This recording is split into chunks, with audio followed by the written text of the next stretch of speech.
Ohio seek recognition. Speak on the amendment. Strike last word. Last word, yeah. The gentleman is recognized. Thank you, Mr. Chairman. The previous speaker said elections are not unreliable because you don't like the results. He said it twice. Elections are not unreliable because you don't like the results. Someone should have told that to Democrats over the last 4 years. They had their crazy Russian conspiracy theory for 3 years. We had to live through all kinds of hearings in this committee on that. On January 6, 2017, Democrat after Democrat objected to the results of the 2016 election.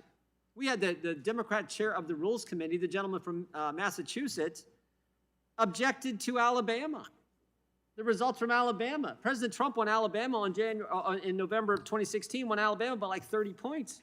He objected to that. We had the lead impeachment manager of the second impeachment of the president, a colleague here on our committee. He objected to Florida on January 6, 2017. We had another member of the Democrats object to Wyoming, maybe the only state that President Trump won in 2016 by a greater margin than he won Alabama.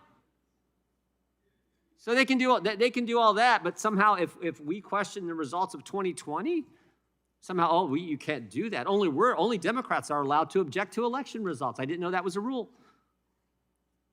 So we just want integrity in our election process. So many states, like Ohio, you have to show your ID when you go to vote. I think that's pretty good. What we were concerned about in this past election was the unconstitutional manner in which some states changed their election law in the run-up to the election.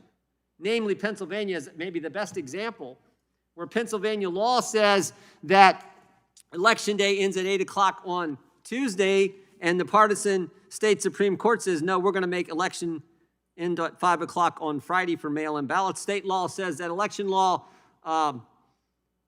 for election law, you have to have a signature verification, but the partisan Secretary of State, who has since had to resign, by the way, Democrat Party, Secretary of State in Pennsylvania, said, no, we're going to have, you have signature verification if you vote in person, but if you do a mail-in ballot, you don't have to have that for 2.6 million people. So those are the concerns we had based on unconstitutional changes made, changes made to election law in an unconstitutional fashion.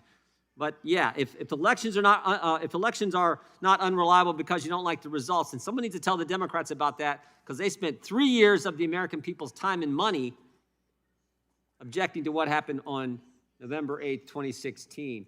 With that, I'd be happy to yield to the gentleman from Texas, Mr. Roy.